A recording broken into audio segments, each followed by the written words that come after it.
बढ़ चला है हमारा कारवा पार्टनरशिप के लास्ट चैप्टर में, जिसको बोलते हैं डिसोल्यूशन ऑफ पार्टनरशिप फर्म।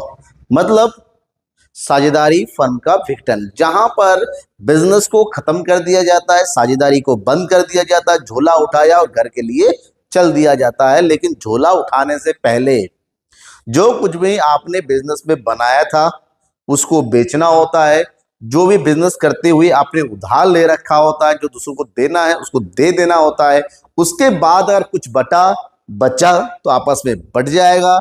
अगर कुछ लॉस में हुआ तो उसका पेमेंट करना पड़ेगा। तो इसका मतलब ये होता है कि जब भी पार्टनरशिप फर्म का डिसोल्यूशन होता है तो आपको एक अकाउंट स्पेशली तैयार करना पड़ता है, जिसको बोलते हैं रियलाइजेशन अकाउंट, जो बताता है कितना पेमेंट किसको करना है, कितना सामान आपको बेचना है, कितना पेमेंट हुआ, कितना पैसा आया, वो सबसे रिलेटेड। फिर पार्टनर्स कैपिटल अकाउंट, फिर बैलेंस के लिए बैंक अकाउंट, और अकाउंट क्लोज एंड निकल गए घर।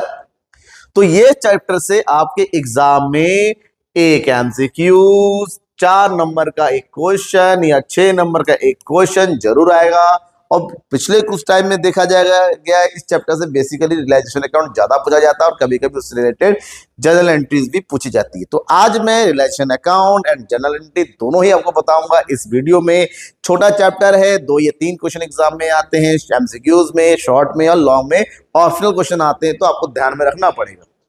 तो डिसोल्यूशन ऑफ पार्टनरशिप में सबसे इंपॉर्टेंट क्वेश्चन जो लॉन्ग में आ सकता है आपके पास 6 मार्क्स में, वो कुछ इस तरह से होता है, जहां पर आपसे कंप्लीट जो है परिसमापन खाता, इसको दूसरे लैंग्वेज में वसूली खाता भी कहते हैं, और पार्ट साझेदारों का पूंजी खाता, और क्या कहते हैं, पूंजी खाते के साथ साथ बैंक खाता भी तैयार करने के लिए कहा जाता है, जो बिल्कुल लास्ट में बनता है। अब यहां देखिए, ए और बी 31 मार्च 2023 को बैलेंस शीट दिया गया है। साझेदारों का लाभ विभाजन अनुपात 3 और 2 दे रखा है। लायबिलिटीज और एसेट्स गिवन है। क्या कहा गया है, साझेदारों ने बैलेंस शीट की स्थिति से फर्म को भंग करने का निर्णय लिया। मतलब चलो बिजनेस नहीं करना है, कुछ भी हो गया होगा। उसके लिए जो भी मोटर वाहन था और स्टॉक था उसको 16,950 और 77,600 में बेच दिया गया। सभी देनदार जिनसे पैसे वसूलने थे उससे पूरा पैसा आ गया। जो भूमि था उससे 43,500 रुपए बेच के आ गए। जिनको पेमेंट करना था उनको 17,000 रुपए कम पेमेंट किया गया, और इन सब के बीच में 1,250 रुपए का एक्स्ट्रा खर्च हो गया। और हमसे कहा गया है कि क्या तैयार करो, रियलाइजेशन अकाउंट तैयार करो, कैपिटल अकाउंट तैयार करो, साथ में बैलेंस बैंक अकाउंट भी दे। सबसे पहले हमें तैयार करना है रियलाइजेशन अकाउंट। रियलाइजेशन अकाउंट बनाएंगे तो इसको बनाने का कुछ फिक्स रूल है, आपको रूल को याद रखना पड़ेगा, क्योंकि इसका थोड़ा हिस्सा भी आप एग्जाम में करके आते हैं ना तो आपको मार्क्स मिलता है। तो सबसे पहले आपको इसके बेसिक रूल पे जाना होगा कि क्या क्या चीज इसमें जरूरी है आपको करना। ठीक है, ये हो गया आपका अमाउंट कलम, यहां पर भी हो जाएगा, दूसरा अमाउंट कलम यहां हो जाएगा। सबसे पहला रूल है कि हमें बैलेंस शीट में ये देखना है कौन कौन से आइटम है जिसको हमें बेचना है, और ये देखना है कौन कौन सी लायबिलिटीज है जिसका पेमेंट करना है। तो जितने भी एसेट्स होते हैं उसको रियलाइजेशन अकाउंट के डेबिट साइड में एंट्री करना है। तो कौन कौन से एसेट्स है जिसको बेच सकते हैं, लैंड एंड बिल्डिंग हो गया, मोटर व्हीकल्स हो गया, स्टॉक हो गया, डेटर से पैसा वसूलना है। क्या है ये नहीं आएगा, इसके अलग अकाउंट बनता है। ठीक है, तो यहाँ पर हमारे पास सबसे पहले लिख दो लैंड एंड बिल्डिंग, यहाँ पर हो जाएगा लैंड एंड बिल्डिंग। और लैंड एंड बिल्डिंग की वैल्यू हमारे पास दे रखा है 30,000। कितना दे रखा है यहाँ पर, 30,000। ओके, उसके बाद दूसरा आइटम क्या हो गया, मोटर व्हीकल, और मोटर व्हीकल हो गया पर 18,300। ओके, ये हो गया 18,300। राइट, नेक्स्ट हो जाएगा स्टॉक, कितना हो गया 72,800। ये हो गया स्टॉक 72,800। फिर हो गया हमारे पास कितना, डेटर्स 1,13,200। ये हो गया डेटर्स 1,13,200। ये 4 आइटम है जिसको हमें बाजार में बेचना है। इन चारों को टोटल कर देंगे, कितना आ जाएगा, 0 0 8 और 10 3 13। ये हो गया 8 10 3 13 और 1 14, 7 3 10, 11 1 12 और 1 13, इधर हो गया 2,34,300। इतना एसेट्स बाजार में बेचना है जैसा भी होगा। और क्रेडिटर्स गिवन है हमारे पास 97,500 को। ये क्रेडिटर्स आ जाएगा बाई साइड में, बाई क्रेडिटर्स कितना हो गया 97,500। इसके अलावा प्रोविजन हमेशा लायबिलिटी होता है, प्रोविजन भी इसी साइड में आ जाएगा बाई प्रोविजन। इसका कोई ट्रीटमेंट होता है, खाली ट्रांसफर करके छोड़ देते हैं। कितना हो गया? 2450। ठीक है। प्रोविजन इंटरनल होता है, पेमेंट नहीं होता है, क्रेडिटर्स को पेमेंट करना है और इतनों का बेचना है। अब दे रखा है कि मोटर वाहन और स्टॉक को क्रमशः 16,950 70 में बेचा गया। जब बेचा गया है तो इसकी एंट्री करेंगे बाय बैंक अकाउंट। आप ध्यान में रखना, बैलेंस शीट में बैंक दे रखा है, कैश दे रखा है। कैश होता तो यहाँ कैश लिखते हैं, बैंक होता है इसलिए बैंक लिख रहे हैं। तो सबसे पहले हमने क्या किया, मोटर व्हीकल बेचा गया। मोटर व्हीकल बेचा गया है 16,950 रुपए में, ये गिवन है। 70,600 में क्या बेचा गया, स्टॉक। स्टॉक बेचा गया 77,600 में। अगर किसी पार्टनर ने लिया होता तो उसको उसके पार्टनर के नेम से डाल देंगे। ठीक है। और क्या कह रहा है, देनदारों से सारा पैसा आ गया है। तो देनदार यानी कि डेटर्स, डेटर से सारा पैसा आ गया। कितना पैसा आना चाहिए था, 1,13,200। और लास्ट में कह रहा है कि लैंड एंड बिल्डिंग को बेच दिया। लैंड एंड बिल्डिंग को बेचा कितने में, 43,500 रुपए में। ये हो गया 43,500। अब इन चारों आइटम को हमने इतने में बस बेच दिए, पैसा आ गया। कितना आ गया, 0,5 इधर हो गया, 9 6 15 5 20 20 2 22 8 7 15 15 3 18 18 3 21 इधर हो गया 3 10 10 10 5 15 इधर हो गया 2,51,250। ठीक है। लाइबिलिटी का पेमेंट है क्रेडिटर्स, कह रहा है 1700 की छूट पर पेमेंट किया गया। तो यहां लिख देंगे टू बैंक। ठीक है। क्या पेमेंट कर रहे हैं, क्रेडिटर्स। क्रेडिटर्स कितना कहता बेटा, ये था 97,500, 1700 रुपए छूट मिल गया। अब पेमेंट कर दो कितना, ये हो जाएगा हमारे पास 0 0 15 में से 7 गया 8, 6 में से 1 गया 5, इधर हो गया 95,800। ठीक है। अब लास्ट में कह रहा है कि इन सबको करने में वसूली व्यय 1,250 रुपए का हो गया। तो उसके भी एंट्री कर देंगे टू बैंक के नाम से। क्या हो गया, रियलाइजेशन एक्सपेंसेस कितना हो जाएगा, 1,250। डन। कुछ भी और बचा हुआ नहीं है। अब लास्ट में दोनों साइड का करना है टोटल। दोनों का क्या करना है, टोटल। इधर टोटल करेंगे तो कितना आ गया यहाँ पर, 0 5 और 5 10 9 10 2 12 इधर हो गया 9 10 और 1 11 इधर हो गया 9 5 14 और 1 15 इधर हो गया 2 और 1 3 3,51,200। अब डेबिट का टोटल कर देते हैं, कितना आ जाएगा यहाँ पर, ये हो जाएगा 0 5 8 और 2 10 10 3 13 इधर हो गया 9 10 और 1 11 12 और 1 13 इधर हो गया 2,31,000। मतलब डेबिट कम है, क्रेडिट ज्यादा, कहने का मतलब प्रॉफिट हो गया। तो ये कितना, 2 और 1 3 3,51,200 में से माइनस कर दो, कितना बचेगा, 0। यहाँ बचेगा 5, 11 में से 3 गया 8, इधर बचेगा तो कितना, 10 में से 1 गया 9, इधर बचेगा तुम्हारे पास कितना,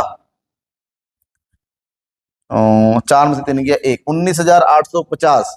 ये प्रॉफिट हो गया। इसको लिखेंगे टू प्रॉफिट ऑन रियलाइजेशन 19,850। इस 19,850 को बांट देना है ए और बी में।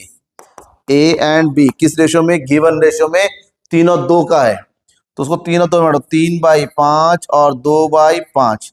5 3 15 बचेगा 4, 5 नहीं 45 बचेगा 3, 5 7 35 और 3 और 2 है, 3 से मल्टीप्लाई करो, 3 7 21, 3 9 27, 28 29, 3 3 9 10 11 11,910।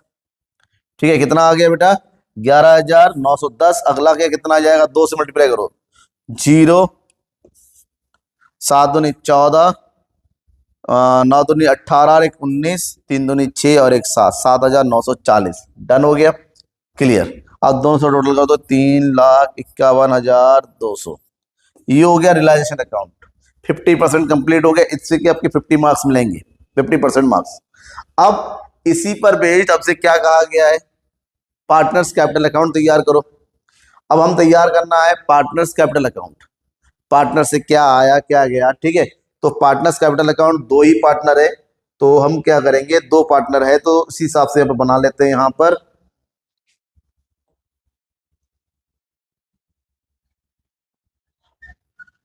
इस साइड बनाते हैं, यहां पर पार्टनर्स कैपिटल अकाउंट। ठीक है। ये हो गया पार्टनर्स कैपिटल अकाउंट। दो पार्टनर है ए एंड बी, यहाँ लिख दो ए बी, और यहाँ पे भी लिखेंगे ए बी। सबसे पहले लिखेंगे by balance B D. Partner का बैलेंस पहले के कितना था, 85,000 रुपए ए का, और बी का देखिए कितना है, 63,000। अब रियलाइजेशन में प्रॉफिट हुआ था, प्रॉफिट में बढ़ जाएगा by realisation account, by realisation account. अब प्रॉफिट कितना था वो तो हमने उधर ट्रांसफर कर दिया, देख लो यहाँ पर एक बार प्रॉफिट। प्रॉफिट हो गया तुम्हारे पास 11,910, 7,940, तो यहां लिखेंगे, ठीक है, लिख दो यहां पर 11,000 कितना, 11,910 और अब 7,000 कितना था, 940। इसके अलावा कुछ भी नहीं है लेन देन के लिए, यहीं पर इसको क्लोज कर देंगे। इधर हो गया तुम्हारे पास 0,1969, इधर हो जाएगा 0,4967, 70,940, ठीक है, 70,940 रुपए, ठीक है, इतना हो गया। अब हमसे कहा गया बैंक अकाउंट, इसके जस्ट बाद जो यहां पर आया इसकी एंट्री करेंगे यहाँ पर टू बैंक के नाम से, मतलब ए और बी को पेमेंट कर दिया 96,910, और इधर हो गया 70,940, और यहाँ पर भी सेम लिखेंगे 70,940, 96,910, और इसके जस्ट बाद हम तैयार करेंगे बैंक, कितना पैसा एक्चुअल में लास्ट में आया, कितना पैसा गया। रूल है बैंक अकाउंट का टोटल यहाँ पर बराबर आएगा, ठीक है। सबसे पहले बैंक अकाउंट में कितना पैसा पुराना था वो देखेंगे। बैंक अकाउंट डेबिट होता है, पुराना कितना था, 13,650 रुपए, यहां लिख देंगे टू बैलेंस बी डी 13,650, ठीक है। पार्टनर्स को पेमेंट कर देना है ये, तो पेमेंट करने की एंट्री कर दो by capital account. By capital account में ए को पेमेंट कर रहे हैं कितना, 96,910, और बी को कितना पेमेंट कर रहे हैं, 70,940, और टोटल अमाउंट कितना हो गया, 0,5,9,9,18, 6 और 1 7, 9 7 16, ठीक है, इतना हो गया।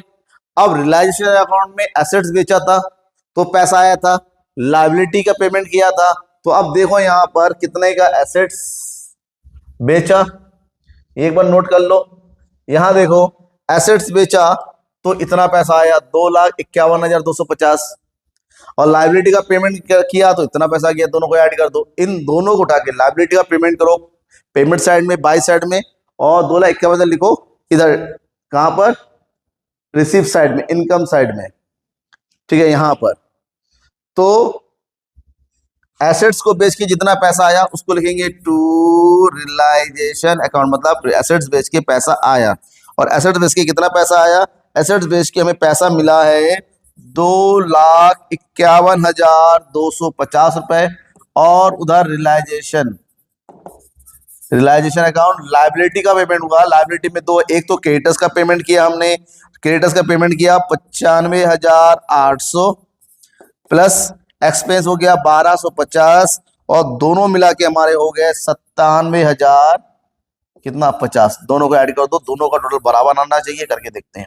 ये हो गया 0 5 5 10, 8 और 1 9, इधर हो गया 3 और 1 4, इधर हो गया 5 और 1 6, इधर हो गया 2, 2,64,900, इधर भी आना चाहिए 0 0 9 4 15 1 16, इधर हो गया बिल्कुल बराबर आ गया। बस इसी स्टेप टू स्टेप को करना है एग्जामिनेशन में, ठीक है। कोई डाउट होता है पूछना है। अब एग्जाम में जरूर नहीं कि हर बार ऐसा ही आए, कभी कभी जनरल एंट्री पूछी जाती है। मेरे ख्याल से जनरल एंट्री पूछना ज्यादा आसान होता है, यहाँ पर लंबा चौड़ा करना पड़ता है। जनरल एंट्री में 5-6 एंट्री हमें करनी होती है, बस किस तरह से, कुछ इस तरह से क्वेश्चन आता है। यहाँ पर हमारे पास 6 ट्रांजेक्शन दे रखा है, 1 2, और अच्छी बात है 6 के 6 को अलग अलग करना है, किसी को किसी के साथ क्या नहीं करना है, मैच नहीं करना है। एक मतलब अपने आप में पूरा क्या रखा है, फर्म के विघटन के समय जब नगद को छोटे सभी संपत्ति बाहरी देता है रिलेशन अकाउंट संस्कृत, तो राजेश सोमेश और योगेश की फर्म में निम्नलिखित लेनदेन के लिए आपको जनरल एंट्री करनी है। आपको केवल जनरल एंट्री पास करना है बस, और कुछ नहीं करना है अपने तरफ से। कैसे करेंगे, सबसे पहला जैसे यहाँ पर दे रखा है, राजेश ने 4 लाख के स्टॉक को 20% के छूट पर अपने पास ले लिया। अगर कोई पार्टनर एसेट्स को लेता है अपने पास अपने नाम पे, तो उस पार्टनर को डेबिट करेंगे। जैसे यहाँ पर राजेश ने ले रखा, तो राजेश अकाउंट डेबिट, क्या ले रखा है, स्टॉक नहीं लिखेंगे, इसको रियलाइजेशन टू रियलाइजेशन अकाउंट। तो 4 लाख का 20%, 4 तो नहीं 8, तो 80,000 माइनस कर देंगे तो बचेगा कितना, 3,20,000। तो हम 3,20,000 की एंट्री करेंगे। तो पहला वाला एंट्री करेंगे, फर्स्ट पॉइंट यहां पर, राजेश कैपिटल अकाउंट डेबिट 3,20,000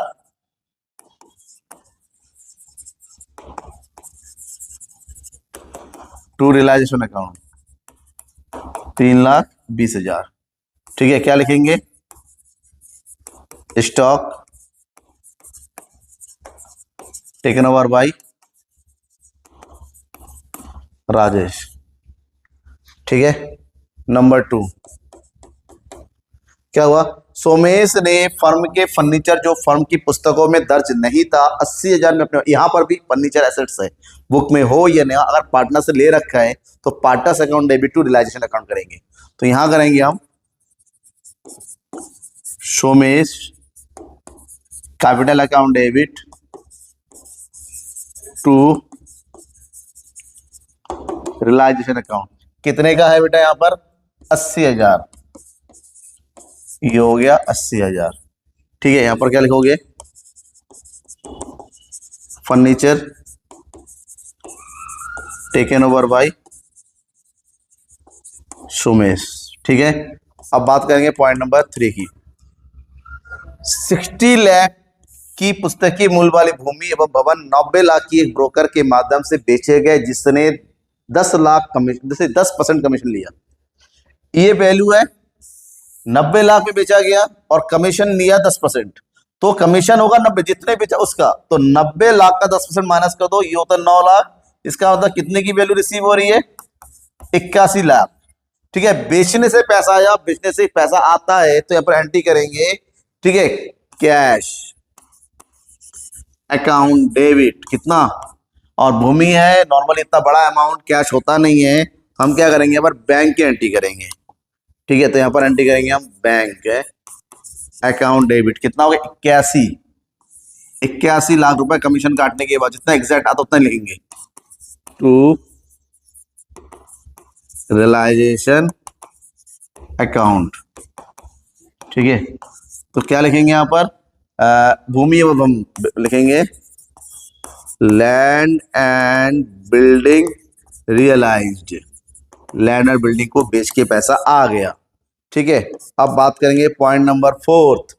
आशीष एक पुराना ग्राहक था जिसे 70,000 रुपए हमने पिछले साल बैड डेब्ट में डाल के हमें लगा कि आज से पैसा नहीं देने वाला है।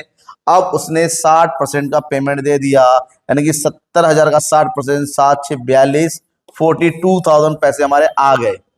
पैसे आने का मतलब होता है बैंक अकाउंट डेबिट, पैसा आया है, बैंक अकाउंट डेबिट, कितना पैसा है 42,000, और एंट्री किसको करेंगे, टू रियलाइजेशन अकाउंट 42,000। ठीक है, क्या लिखेंगे, बैड डेब्ट, बैड डेब्ट रिकवर्ड, बैड डेब्ट का पैसा रिकवर हो गया, मतलब आ गया है। अब नाउ पॉइंट नंबर 5, 3 लाख के विविध देनदारों को निपटान में 10% का छूट दिया गया। 3 लाख का पेमेंट करना था, 10% का छूट मिल गया, मतलब 3 लाख में 30 माइनस कर दी, 2,70,000 रुपए में देना है। किसको देना है, क्रेडिटर्स को देना है। तो हमारे पास जाएगा, जब पैसा जाता है तो एंट्री करेंगे वहां पर रियलाइजेशन अकाउंट डेबिट, कितना 2,70,000 टू बैंक अकाउंट 2,70,000। राइट, यहां पर लिखेंगे पेड टू क्रेडिटर्स, क्रेडिटर्स को हमने पे कर दिया, डन। अब लास्ट पॉइंट है, 21,000 के परिसमापन योगेश द्वारा भुगतान किए गए। योगेश ने 21,000 का रियलाइजेशन एक्सपेंस पे किया। जब पार्टनर एक्सपेंस पे करता है तो एंट्री करेंगे यहाँ पर, लास्ट पॉइंट यहाँ पर रियलाइजेशन अकाउंट डेबिट, पार्टनर ने पे किया तो लिखेंगे किसने, योगेश ने, टू योगेश कैपिटल अकाउंट, कितना हो गया 21,000, और नेशनल लिख देंगे realisation expense paid by Yogesh. तो जनरल एंट्री अगर पूछा जाता है ज्यादा इजी होता है, बशर्ते पूरा लंबा चौड़ा अकाउंट बनाएंगे और इसमें हर एक एंट्री की 1 नंबर है, मतलब 6 नंबर तो आपको ऐसे ही मिल जाएंगे। ठीक है, थोड़ा ध्यान रखिएगा जनरल एंट्री करने में। बस आपको यह है कि असेट्स बेचा जाता है तो bank account debit to realisation account, partner ने ले रखा है तो पार्टनर अकाउंट, भाई पेमेंट की बारी होती है, पेमेंट जब होता है तो realisation account debit to bank account, ठीक है, पार्टनर करता है तो realisation account debit to partners capital account, ध्यान रखिएगा। अब एग्जाम में क्वेश्चन ऐसा भी आ सकता है 4 नंबर में शॉर्ट में कि केवल और केवल रियलाइजेशन अकाउंट वही बनाने के लिए पूछा गया है, और रियलाइजेशन अकाउंट ठीक वैसे ही बनाते हैं जैसा मैंने अभी थोड़ी देर पहले पहला वाला ऑप्शन आपको बना बताया था। यहाँ पर पूरा क्वेश्चन नहीं करना है, केवल रियलाइजेशन अकाउंट ही तैयार करना है। तो हम तैयार करते हैं रियलाइजेशन अकाउंट। रूल वही है सेम, सबसे पहला काम जितने भी एसेट्स है और लायबिलिटी है उसको ट्रांसफर कर दो, जिससे पता चले कितने एसेट्स बेचने हैं और कितने एसेट्स कितने लायबिलिटी का पेमेंट करना है। एसेट जाएगा डेबिट में, लायबिलिटी जाएगा क्रेडिट में। कितने एसेट्स है, लैंड एंड बिल्डिंग है, स्टॉक है, डेटर्स है, प्रोविजन लायबिलिटी साइड में आता है, बैंक तो आता नहीं है, तो सबसे पहले यहाँ पर एंट्री करेंगे लैंड एंड बिल्डिंग। तो क्या करेंगे, टू लैंड एंड बिल्डिंग, और लैंड एंड बिल्डिंग की वैल्यू है 6 लाख, यहाँ पर लिख दो 6 लाख। उसके ठीक नीचे है स्टॉक, और यहां पर स्टॉक की वैल्यू आ जाके 2 लाख। उसके ठीक नीचे हमारे पास डेटर्स है, और डेटर्स हमारे पास है 3,10,000। केवल 3 ही आइटम है और तीनों को ऐड कर दो, कितना हो जाएगा, 6 2 8 3 11, ये हो गया 11,10,000। अब लायबिलिटी की बारी है, यहां आएगा। सबसे पहले तो उधर प्रोविजन है, प्रोविजन की एंट्री कर दो। इंटरनल है, इसका कोई ट्रीटमेंट होता नहीं है, खाली ट्रांसफर कर देते हैं, और ये अमाउंट है 10,000। यहां पर है capital account, employ provident fund, EPF, और ये हो गया इसका पेमेंट। और कुछ भी ना लिखा हुआ है, हमेशा 100% होता है क्योंकि ये एम्प्लॉयज का होता है। फिर क्या दे रखा है, क्रेडिटर्स, और यहाँ पर क्रेडिटर्स को कितना कितना है, 2,10,000। चलिए खैर इतना हो गया। अब एक एक करके देखते हैं क्या हो रहा है। लेनदारों में से आधे ने स्टॉक का, लेनदारों में से आधे ने, लेन देन का आधा कितना हो गया, 2,10,000 का आधा, यानी कि 1,05,000 ने 50% का स्टॉक ले लिया। स्टॉक कितना है, 2 लाख, यानी कि 1 लाख का स्टॉक ले लिया। मतलब इनका आपस में सेटलमेंट हो गया खत्म, उसकी एंट्री नहीं करते हैं। शेष लेनदारों को पूरा भुगतान किया तो 1,05,000 चला गया, इसका आधा 1,05,000 बचा, उसका पूरा पेमेंट कर दिया। तो पूरा पेमेंट होने का मतलब होता है, पेमेंट साइड ये होता है, यहाँ पर लिखेंगे टू बैंक अकाउंट। किसको पेमेंट कर दिया, क्रेडिटर्स, ठीक है। कितना पेमेंट कर दिया, 1,05,000। यहाँ पर इसलिए क्योंकि ईपीएफ के बारे में कुछ हुआ तो वो करना पड़ेगा। शेष स्टॉक को 90% में बेचा गया। अब 1 लाख तो चला गया देनदारों के, बचा 1 लाख का 90%। तो यहां लिखेंगे बाई साइड में, बाई बैंक, पैसा आ रहा है, ठीक है, किससे, स्टॉक से। स्टॉक का 90% यानी कि 90,000 रुपीज आ रहा है। ये हो गया, ये भी हो गया। आगे रहा है, सोना ने 20,000 के पारिश्रमिक पर संपत्तियों को बेचने के लिए जिम्मेदारी ले ली और 18,000 रुपए खर्च कर दिया, तो उसको एक्चुअली में सोना के अकाउंट में ट्रांसफर कर देंगे। सोना ने लायबिलिटी का पेमेंट किया, सोना कैपिटल अकाउंट, कितना 1,000 रुपए, 20,000 रुपए, और क्या है यहाँ पर, इसको लिखेंगे रियलाइजेशन एक्सपेंस। डन, ये हो गया। भूमि और भवन से 7 लाख में बेचे गए, लैंड और बिल्डिंग 7 लाख में बेच दिए गए, यहाँ पर लिखेंगे लैंड एंड बिल्डिंग कितना, 7 लाख रुपए में बेचा गया, ठीक है। तो लैंड और बिल्डिंग हो गया, स्टॉक हो गया, बचा डेटर्स। डेटर्स के अंदर क्या है, देनदारों से 80% वसूल हुआ, तो यहां लिख देंगे डेटर्स। देनदारों का 80%, देनदार हमारे पास 3,10,000, तो 3,10,000 का 80% निकाल लो। 8 एक 8 8 दिया 24, 2,48,000। तीनों की एंट्री हो गई, ऐड कर दो। कितना पैसा आ रहा है, 0 0 0 8 9 4 13 9 और 1 10, कितना, 10,30,000 रुपए हमारा असेट से आ रहा है। अब ईपीएफ के बारे में कोई नहीं है, अब ईपीएफ के बारे में कुछ नहीं दे रखा था, पूरा लिखेंगे यहाँ पर ईपीएफ 100% पेड होगा, और ये अमाउंट है हमारे पास 2 लाख, ऐड कर देंगे, ये हो गया 3,05,000।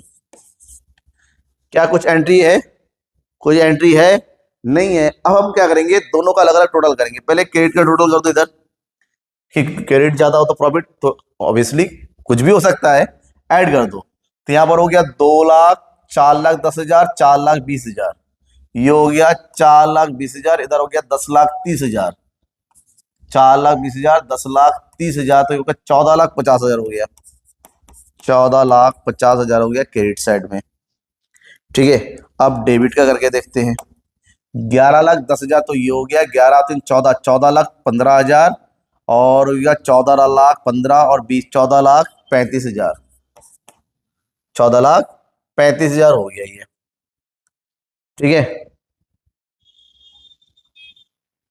तो ये हो गया अरे तो ये 8 था, तो इनमें थोड़ा गड़बड़ हो गया, ये 8, तो कितना बचेगा यहाँ पर? 23,000 का प्रॉफिट हो रहा है। कितना हो रहा है? 23,000। तो इस प्रॉफिट को लिखने के लिए सबसे पहले टोटल लिख दो नीचे। ये हो गया 14,58,000, यहाँ पर भी हो जाएगा 14,58,000। जो प्रॉफिट आया वो इधर लिखेंगे, टू प्रॉफिट ट्रांसफर कर देंगे पार्टनर कैपिटल अकाउंट में। 2 पार्टनर है, मोना एंड सोना, और इनका रेशियो दे रखा है यहाँ पर 2 और 3 में बांट दो, 2/5 और 3/5। ये हो गया 5 चौक 20, 5 6 30, ये हो गया 6 दूनी 12, 4 दूनी 8, 9,200 उसको मिलेगा, 6 3 18, 4 12 और 13 सोना को मिलेगा। डन, ये हो गया 23,000 पूरा। ये रिलेशन खाली आता तो ऐसे तैयार करेंगे, पूरा क्वेश्चन आता तो पूरा तैयार करो, जैसे भी होगा आपको करना है, ऐसा ही क्वेश्चन बनता है, इससे छोटा क्वेश्चन नहीं होता। ये तो जनरल एंट्री, या तो तीनों अकाउंट, या तो ओनली रियलाइजेशन अकाउंट। ध्यान रखिएगा, कोई डाउट है पूछेगा, डाउट मन नहीं रखना है पूरा, क्योंकि नेक्स्ट वीडियो जो आ रहा है पूरे पार्टनरशिप को कंबाइन कैसे होता है उसकी बात करेंगे। ठीक है, थैंक यू एंड बाय।